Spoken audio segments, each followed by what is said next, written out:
सदन के अंदर जब हम तथ्य पर बात कर रहे तो बार बार मुख्यमंत्री जी इस बात को लेकर के कहने की कोशिश कर रहे थे कि ऐसा नहीं है, जो हम बोल रहे हैं वो सत्य है। अगर सत्य होता तो आज मुझे लगता है कि हिमाचल प्रदेश की जो 23 लाख पॉपुलेशन जो महिलाएं जो कवर होनी थी उनकी उस गारंटी के तहत उनकी ओर से प्रश्न खड़ा नहीं होता। आप कहीं भी पूरे हिमाचल प्रदेश में पूछिए, आप मीडिया है, मीडिया एक स्वतंत्र एजेंसी है, आप स्वतंत्र होकर के जानकारी हासिल करिए और उस गारंटी को वो पूरा कर लिया है ऐसा मान करके चल रहे हैं और ऐसा कह रहे हैं और उसमें डॉक्यूमेंट में उसको प्रस्तुत कर रहे हैं, डॉक्यूमेंट में इस बात के लिए बोल रहे हैं कि हमने वो गारंटी पूरी कर दी। गोबर की गारंटी को लेकर के क्या ये सच्चाई है? क्या वो पूरी कर ली? दूध की गारंटी का जिक्र किया कि हमने पूरी कर ली, क्या पूरी कर ली? इसलिए मेरा कहने का मतलब यह है कि जो कुछ भी बोला है कि खुलेआम जो है, सरेआम जिसको कह सकते हैं, झूठ बोल करके बार बार ये आदत बन गई वर्तमान सरकार की कि यहां कोई पूछता नहीं है और यहां कोई सत्य बोलने की जरूरत नहीं है। तो ये मैं आप सबके माध्यम से इस बात को बड़ा स्पष्ट करना चाहूँ, जो भी बोला है वो उसमें तथ्य नहीं है, झूठ बोला गया है। आंकड़े जो प्रस्तुत किए गए हैं वो बिल्कुल तथ्य पर नहीं है, वो हकीकत नहीं है और झूठ बोला गया है। आपने अधिकारियों पर भी सवाल खड़े किए कि सर वो गुमराह कर रहे हैं, वो गलत आंकड़े प्रस्तुत कर रहे हैं। लेकिन ऐसा ना कि अधिकारियों के बारे में तो मैं सिर्फ इतना ही कह रहा हूं कि अब उनको संभल जाना चाहिए।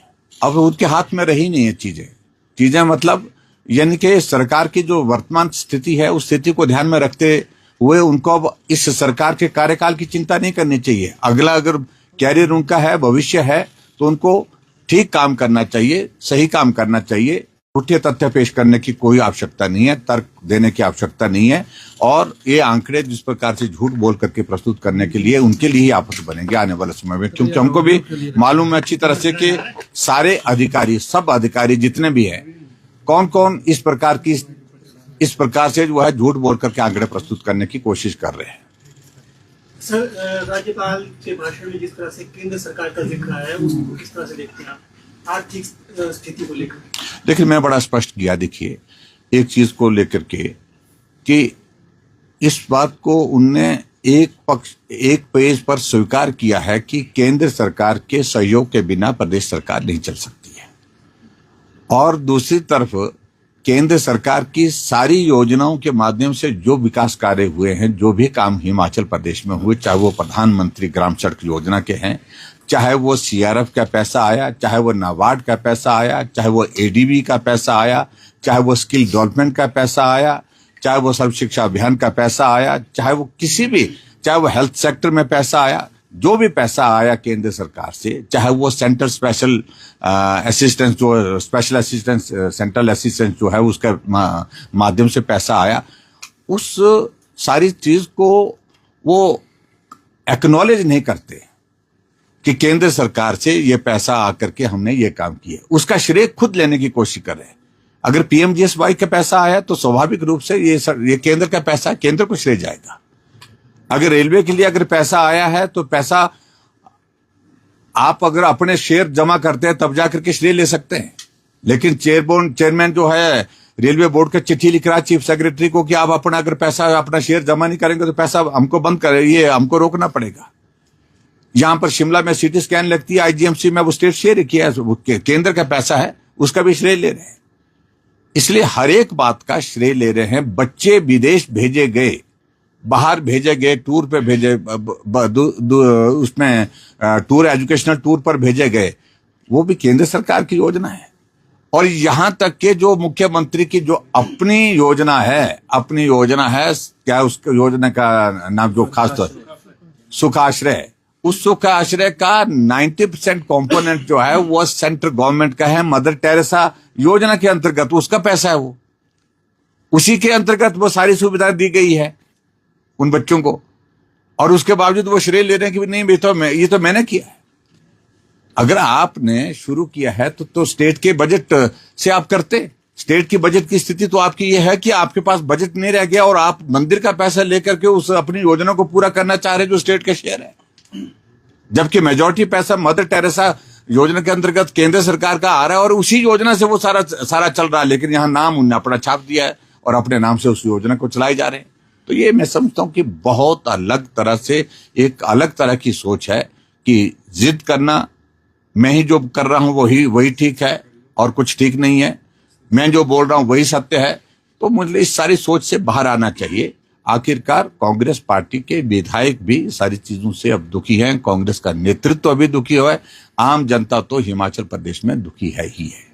प्लानिंग मीटिंग का भी आपने जिक्र किया और उसका बहिष्कार भी आपने किया। ये प्लानिंग की बैठक के सिलसिले में बड़ा स्पष्ट था, विषय बड़ा सीधा था कि 2 साल के कार्यकाल में डीपीआर हमारे विपक्ष के विधायकों की नहीं बनाई गई। विरोध इस बात पर था और उन्होंने कागज पकड़ लिया कि इस मीटिंग का बहिष्कार किया, जबकि मैंने इतना पैसा इनको सैंक्शन किया। वो सारा का सारा पैसा सैंक्शन स्कीम हमारे टाइम हुई थी, नाबार्ड को चले गई थी, सभी की थी, आने के बाद उन पर काम चला है, उसका श्रेय कैसे ले सकते हैं?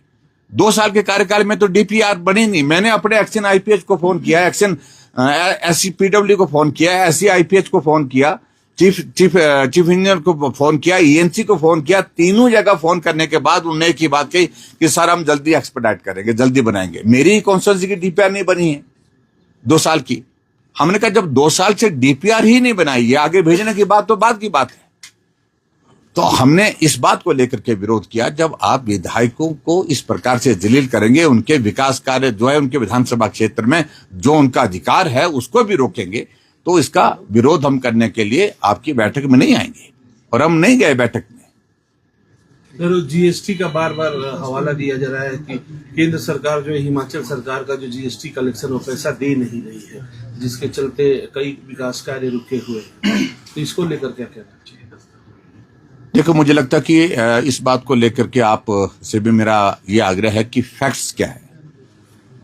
केंद्र से जो मेजर कंपोनेंट हमको स्टेट के लिए जो मदद के रूप में मिलता है, एक मिलती है रेवेन्यू डेफिसिट ग्रांट, आरडी जिसको बोलते हैं, और दूसरा पैसा मिलता है हमको जो पहले मिलता था 2022 तक, जून 2022 तक हमको जीएसटी जब लागू हुआ था, उसके बाद 5 साल तक जीएसटी कंपनसेशन का पैसा हिमाचल प्रदेश को क्या पूरे देश के सभी राज्यों को मिलता रहा। लेकिन जीएसटी कंपनसेशन का पैसा जून 2022 में जब बंद हो गया, उसके बाद कोई भी राज्य ना तो उसको क्लेम कर रहा है और ना ही क्लेम करने की स्थिति है कि वो पूरे देश की एक कंसेंसस बना था जीएसटी काउंसिल की मीटिंग में, और जिसमें एक फैसला हुआ था कि उसके बाद ये बंद होगा। अब जो सेंट्रल टैक्सेस का जो शेयर है वो हिमाचल प्रदेश को हर महीने मिल रहा है। रेवेन्यू डेफिसिट ग्रांट जो है वो टेपर डाउन जरूर हुई है, लेकिन जो हिमाचल का हिस्सा उसके तहत बनता है वो लगातार मिल रहा है।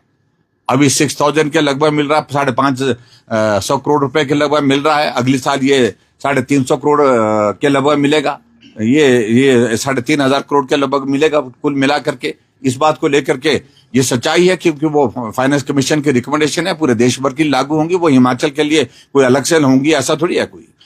लेकिन उस सारी चीज को ध्यान में रखते हुए जब रिसोर्सेज में टेपर डाउन होने के बाद इनके पास जो है अब फाइनेंशियल क्रंच आ गया है, एक स्थिति खराब हो गई आर्थिक रूप से, तो इनको रिसोर्सेज जनरेट करने के लिए और रिसोर्सेज जनरेट करने के साथ अपने एक्सपेंडिचर पर कट लगाने के लिए प्लान करना चाहिए।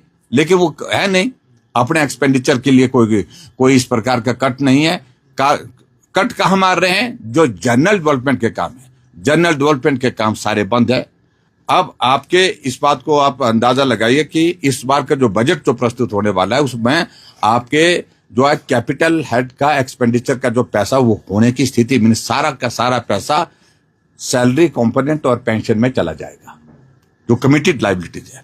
वेलफेयर की, सोशल वेलफेयर की जो हमारी कमिटमेंट है, जो पेंशन, जो ओल्ड एज पेंशन है और दूसरी पेंशन है, उस सारी चीज के लिए वो चला जाएगा।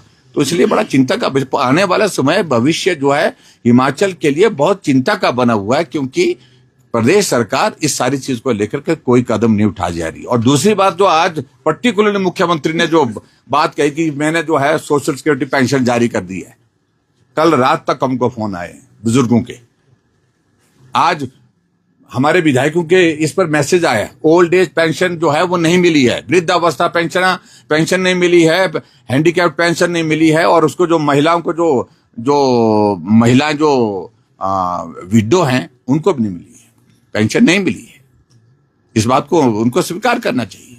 लेकिन उसके बाद विधानसभा के अंदर झूठ बोलना, ये आपको बताऊं कि ये मुख्यमंत्री को किसी तरह भी शोभा नहीं देता है, और ये पता नहीं क्यों आदत बनी है। जो सच्चाई है उसको स्वीकार करना चाहिए। अगर नहीं दी है तो उनको स्वीकार करें, मैं जल्दी कर दूंगा, ऐसा बोलना चाहिए।